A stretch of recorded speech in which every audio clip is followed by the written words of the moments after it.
ഞാൻ ഈ കഴിഞ്ഞ ദിവസം നമ്മുടെ കൊച്ചിയിലുള്ള വൈറ്റില ഹബിലെ വാട്ടർ മെട്രോ സ്റ്റേഷനിൽ നിന്നും കാക്കനാട്ടേക്ക് ബോട്ടിൽ ഒരു യാത്ര പോയി. ആദ്യമായിട്ടാണ് കേട്ടോ ഞാൻ ഈ വഴി ഇങ്ങനെ ബോട്ടിൽ പോണത്. കാക്കനാട്ടെ ഇൻഫോ പാർക്കിലേക്ക് പോകാൻ ഇതൊരു വലിയ സൗകര്യമാണ്. പക്ഷെ പറഞ്ഞിട്ടെന്താ, രാവിലെ ഈ 9 മണി കഴിഞ്ഞ നേരത്തും ഇതിലെയുള്ള ബോട്ട് യാത്രയ്ക്ക് വലിയ തിരക്കൊന്നും ഞാൻ കണ്ടില്ല. ബോട്ടിലാകെ 10ഓ 20ഓ യാത്രക്കാരേ ഉള്ളൂ. അതിൽ 5-8 പേർ നാട്ടു ടൂറിസ്റ്റുകളാണ്. അപ്പോഴാണ് ഞാനും ഒരു കാര്യം ചിന്തിച്ചത്. അതെ, കൊച്ചുങ്ങളെയും കൊണ്ട് കൊച്ചി കാണാൻ വരുന്ന അച്ഛന്മാരോടും അമ്മമാരോടും ഞാൻ പറയുന്നു, വലിയ തിരക്കിലൊന്നും പെടാതെ 25 മിനിറ്റിൽ ഇതുവഴി ഒരു AC ബോട്ട് യാത്ര നടത്തുക. കുട്ടികൾക്ക് വലിയ സന്തോഷമാകും.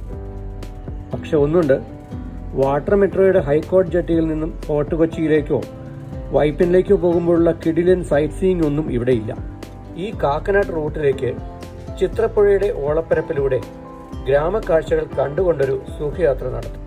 ഇത് കൂടാതെ ഹൈക്കോർട്ട് ജെട്ടിയിൽ നിന്ന് ഫോർട്ട് കൊച്ചി, വൈപ്പിൻ, ഏലൂർ, ബോൾഗാട്ടി, മുളവുകാട്, സൗത്ത് ചിറ്റൂർ എന്നിവിടങ്ങളിലേക്ക് കൊച്ചി വാട്ടർ മെട്രോ സർവീസ് നടത്തി വരുന്നുണ്ട്. എല്ലാം ഇലക്ട്രിക് ബോട്ടുകളാണ്. അതുകൊണ്ട് വായു മലിനീകരണം തീരെയില്ല.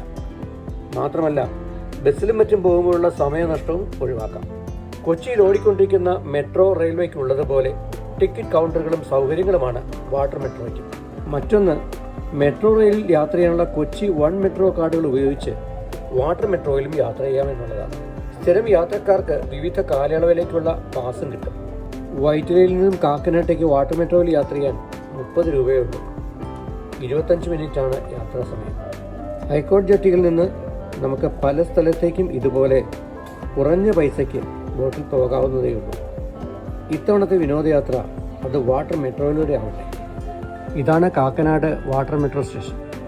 കാക്കനാട്ട് എനിക്ക് ചെറിയൊരു കാര്യം ഉണ്ടായിരുന്നുള്ളൂ. അതിനുശേഷം ഞാൻ അവിടെ നിന്നും അടുത്ത ബോട്ടിൽ വൈറ്റിലയിലേക്ക് മടങ്ങി. മടക്കയാത്ര എന്നോടൊപ്പം 3-4 പേരേ ഉണ്ടായിരുന്നുള്ളൂ. വെറുതെ ഇങ്ങനെ കാഴ്ചയും കണ്ടിരിക്കുമ്പോൾ ഞാൻ വാട്ടർ മെട്രോയെക്കുറിച്ച് ചിന്തിച്ചു. ഏകദേശം 1137 കോടി രൂപയാണ് വാട്ടർ മെട്രോയ്ക്ക് ചിലവാകുന്നത്. കൊച്ചിക്ക് ചുറ്റും ജനവാസമുള്ള 10 ദ്വീപുകളെ കൊച്ചി നഗരവുമായി ബന്ധിപ്പിക്കുക എന്നതാണ് ലക്ഷ്യം. ഇത് പൂർണ്ണതോതിൽ പ്രവർത്തന സജ്ജമാകുമ്പോൾ ദിവസം തോറും 34,000 പേർക്ക് വാട്ടർ മെട്രോയിലൂടെ യാത്ര ചെയ്യാൻ കഴിയും. അതോടെ ദ്വീപുകളുടെ വികസനം എളുപ്പത്തിലാവും. അവിടേക്കുള്ള ടൂറിസവും വർദ്ധിക്കും. ഇപ്പോൾ തന്നെ ഹൈക്കോടതി ജെട്ടിയിൽ നിന്നുള്ള ബോട്ടുകളിൽ നല്ല തിരക്കാണ്.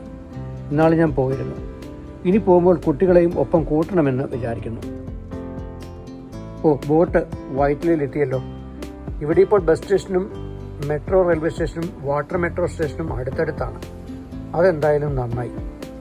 എന്നെപ്പോലെ ഇടയ്ക്കിടയ്ക്ക് യാത്ര ചെയ്യുന്നവർക്കും സ്ഥിരമായി യാത്ര ചെയ്യുന്നവർക്കും ഒക്കെ വലിയ പ്രയോജനം തന്നെ.